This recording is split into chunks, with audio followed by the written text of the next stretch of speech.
dans les pages souvent douloureuses de l'histoire de l'esclavage, certains noms brillent avec éclat, portés par le souffle de la révolte, de la liberté et du courage. Jean-Jacques Dessalines est l'un de ces noms. Peu connu en dehors d'Haïti, il est pourtant l'un des plus grands héros de l'histoire des peuples noirs, et l'un des rares esclaves de naissance à être devenu empereur. Dessalines, c'est l'homme qui a mené la première révolution d'esclaves victorieuse de l'histoire, fondé la première république noire libre du monde moderne, Haïti, et brisé à jamais le joug colonial français sur l'île de Saint-Domingue. Son parcours est à la fois brutal, visionnaire, et profondément humain. Suivez avec nous l'histoire d'un homme né dans les chaînes, et mort couronné, épée à la main. Chapitre 1, des chaînes à la révolte. Jean-Jacques Dessalines serait né le 20 septembre 1758 à Cotonou, au Bénin. Enfant, il est capturé et vendu comme esclave, puis débarqué dans la colonie française de Saint-Domingue, la plus riche de l'empire colonial, grâce à ses plantations de sucre. Au prix du sang des esclaves. Il est acheté par un maître nommé Dessalines, dont il prendra le nom. Il travaille comme ouvrier agricole, d'abord dans les plantations, puis dans un atelier de menuiserie. Il endure les mauvais traitements, la faim, la violence. Mais dans son cœur grandit une haine contre l'oppression, et une flamme de révolte. Lorsque la révolution des esclaves éclate en 1791, Dessalines rejoint rapidement les insurgés. Il se fait remarquer par son courage, sa discipline et son instinct militaire. Il devient le bras droit du général Toussaint Louverture, figure majeure de la révolte noire. Chapitre 2, de lieutenant stratège de la liberté aux côtés de Toussaint Louverture, Dessalines affronte les puissances coloniales, les Espagnols, les Anglais, puis les Français eux-mêmes. Il participe à la libération progressive de la colonie et à l'abolition de l'esclavage, proclamée en 1793 par la France révolutionnaire.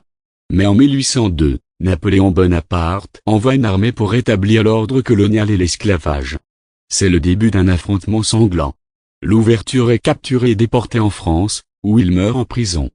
Dessalines prend alors le commandement de la lutte. Et il ne fait aucun compromis. Devenu chef suprême de l'armée indigène, il mène une guerre totale contre les Français. Il applique une stratégie de terre brûlée, détruisant les villes, les plantations, et harcelant les troupes ennemies. Il impose une discipline de fer à ses troupes et montre une détermination implacable, pas de retour possible à l'esclavage.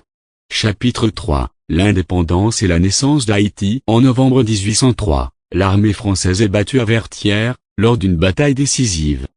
C'est une victoire historique, les anciens esclaves viennent de vaincre l'une des plus grandes armées du monde. Le 1er janvier 1804, à Gonaïves, Jean-Jacques Dessalines proclame l'indépendance de Saint-Domingue, qu'il rebaptise Haïti, nom d'origine taïno signifiant terre montagneuse. Il déclare, « Nous avons osé être libres, osons l'être par nous-mêmes et pour nous-mêmes ». Dans un acte radical et sans précédent, Dessalines devient ainsi le premier leader noir à fonder une nation libre, née d'une insurrection d'esclaves. Quelques mois plus tard, il se fait proclamer empereur d'Haïti sous le nom de Jacques Ier. Chapitre 4, l'Empire, les tensions et la chute. En tant qu'empereur, Dessalines veut rebâtir le pays sur des bases solides. Il tente de relancer la production agricole en instaurant une forme de travail obligatoire pour les anciens esclaves, ce qui crée des tensions. Son autorité, très centralisée, est parfois brutale. Il impose le respect par la force, dans un contexte d'après-guerre chaotique. Il prend aussi une décision lourde de conséquences. En 1804, il ordonne l'extermination de milliers de colons français restés sur l'île, dans un acte de vengeance radicale, qui marque profondément la mémoire collective. Ce massacre alimente jusqu'à aujourd'hui les débats sur la violence révolutionnaire. Mais à l'intérieur du pays, les divisions s'approfondissent. Une partie de l'élite noire et métisse, mécontente de la centralisation du pouvoir et des politiques autoritaires, se retourne contre lui. Le 17 octobre 1806, Dessalines tombe dans une embuscade à Pont-Rouge, près de Port-au-Prince. Il est assassiné par ses anciens compagnons d'armes. Il meurt à 48 ans, trahi, mais mortel.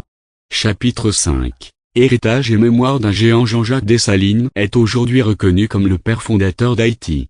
Son nom est associé à la liberté, à la souveraineté, et à la fierté noire. Il a prouvé au monde qu'un peuple réduit en esclavage pouvait se libérer par ses propres forces et bâtir une nation.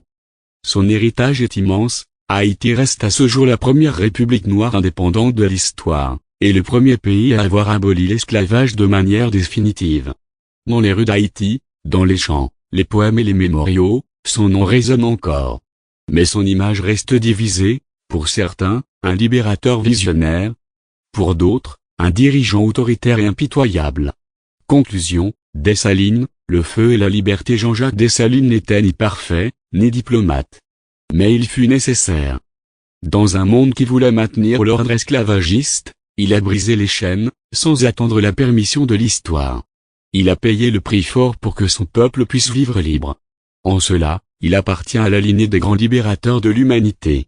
Aujourd'hui encore, son parcours rappelle une vérité puissante. La liberté ne se mendie pas, elle se conquiert.